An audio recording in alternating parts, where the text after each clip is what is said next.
Menteri Keuangan Sri Mulyani mengalokasikan dana sebesar Rp30,6 triliun untuk pembayaran tunjangan Hari Raya Pegawai Negeri Sipil di APBN 2021. Dari total tersebut, dana sekitar Rp14,8 triliun akan digunakan untuk membayar THR PNS di daerah.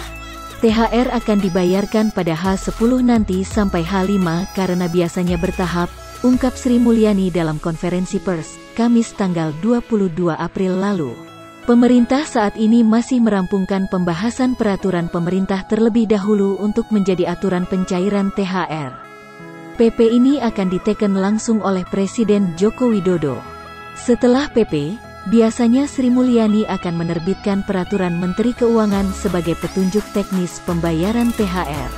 Dalam PMK itu nantinya bakal dijelaskan bagaimana alur pencairan THR. Lantas, bagaimana alur pencairan THR pada 2020 lalu? Petunjuk teknis pencairan THR pada 2020 tertuang dalam PMK nomor 49 PMK 05/2020 tentang petunjuk teknis pelaksanaan pemberian tunjangan Hari Raya tahun 2020 kepada PNS, prajurit TNI, anggota Polri, pegawai non-PNS, dan penerima pensiun atau penerima tunjangan yang bersumber dari anggaran pendapatan dan belanja negara.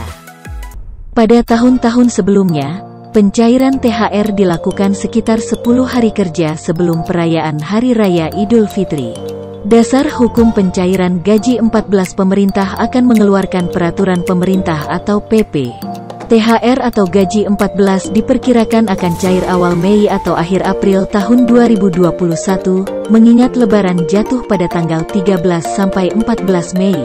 Jutaan pegawai negeri sipil, PNS, menunggu-nunggu kepastian kapan jadwal pencairan tunjangan Hari Raya, THR, serta gaji 13 tahun 2021 ini. Setiap tahunnya pencairan THR dan gaji 13 selalu berdekatan. THR diperuntukkan sebagai tunjangan saat adanya perayaan Lebaran Idul Fitri. Sementara gaji 13 diperuntukkan untuk membantu para PNS ketika tahun ajaran baru masuk sekolah. Hal itu guna membantu perekonomian abdi negara. Namun pada tahun 2020 lalu, gaji 13 terlambat dicairkan. Sementara THR dicairkan menjelang Hari Raya, untuk tahun 2021 ini, belum ada kepastian kapan THR dan gaji 13 akan disalurkan. Jika melihat kalender yang ada, Idul Fitri kisaran tanggal 13 Mei tahun 2021. THR biasanya akan diberikan sebesar 1 kali gaji dan ditransfer sekitar 2 minggu sebelum Hari Raya. Pada tahun 2020 lalu, pemerintah mengeluarkan peraturan pemerintah PP nomor 44 tahun 2020 sebagai dasar hukum pencairan gaji 13. Pada saat itu tidak semua PNS menerima gaji 13. Pemerintah memutuskan hanya golongan 3 ke bawah yang menerima gaji ke-13. Berapa besaran yang akan diterima para PNS, TNI Polri, dan pensiunan ini? Berdasarkan pasal 5 ayat 1 dikatakan, besaran gaji ke-13 akan diberikan paling banyak sebesar penghasilan PNS yang bersangkutan pada bulan Juli.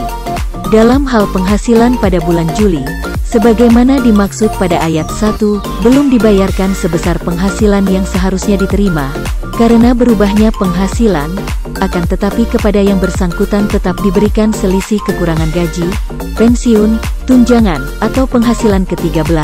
Lebih lanjut dijelaskan, untuk PNS, prajurit TNI, atau anggota Polri yang telah meninggal dunia, tewas, atau gugur, serta hilang. Maka besaran gaji ke-13 yang diterima akan sebesar 1 bulan gaji terusan pada bulan Juli. Adapun anggarannya akan dibebankan pada instansi atau lembaga tempat PNS, prajurit TNI, atau anggota Polri tersebut bekerja. Sebagai informasi, anggaran gaji ke-13 tahun 2020 lalu mencapai Rp28,5 triliun. Anggaran itu terdiri dari dana melalui APBN sebesar Rp14,6 triliun, gaji dan tunjangan yang melekat pada gaji untuk PNS pusat Rp6,73 triliun, pensiunan Rp7,86 triliun, dan yang berasal dari APBD untuk PNS daerah Rp13,89 triliun. Lebih rinci menjelaskan mengenai penghasilan ke-13 pimpinan atau pegawai non-PNS pada lembaga non-struktural atau berikut rincian maksimal gaji ke-13 yang diterima ASN. Pimpinan lembaga non-struktural, ketua atau kepala sebesar Rp9,59 juta, wakil ketua atau wakil kepala sebesar Rp8,79 juta, sekretaris sebesar Rp7,99 juta, anggota sebesar Rp7,99 juta, pejabat non-PNS pada LNS atau pejabat lainnya non-PNS yang menduduki jabatan setara eselon 1, JPT Utama, JPT Madya sebesar Rp9,59 juta, eselon 2, JPT Pratama sebesar Rp7,34 juta, eselon 3, jabatan administrator sebesar Rp5,35 juta, eselon 4, jabatan pengawas sebesar Rp5,24 juta. Pegawai non-PNS pada LNS atau pegawai lainnya non-PNS. Pendidikan SD SMP sederajat, masa kerja sampai dengan 10 tahun sebesar Rp2,23 juta. Masa kerja sampai di atas 10 sampai 20 tahun sebesar Rp2,56 juta. Masa kerja sampai dengan di atas 20 tahun sebesar Rp2,97 juta.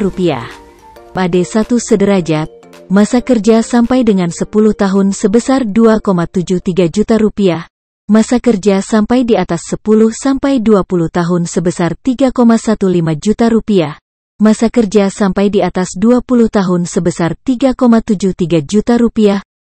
Pendidikan D2 D3 sederajat, masa kerja sampai dengan 10 tahun sebesar Rp2,96 juta. Masa kerja sampai di atas 10 sampai 20 tahun sebesar Rp3,41 juta. Masa kerja sampai di atas 20 tahun sebesar Rp4,04 juta. Pendidikan S1 D4 sederajat, masa kerja sampai dengan 10 tahun sebesar Rp3,48 juta. Masa kerja sampai di atas 10 sampai 20 tahun sebesar Rp4,04 juta. Masa kerja sampai di atas 20 tahun sebesar Rp4,76 juta. Pendidikan S2 S3 sederajat, masa kerja sampai dengan 10 tahun sebesar Rp3,73 juta. Masa kerja sampai di atas 10 sampai 20 tahun sebesar Rp4,3 juta. Masa kerja sampai di atas 20 tahun sebesar Rp5,11 juta.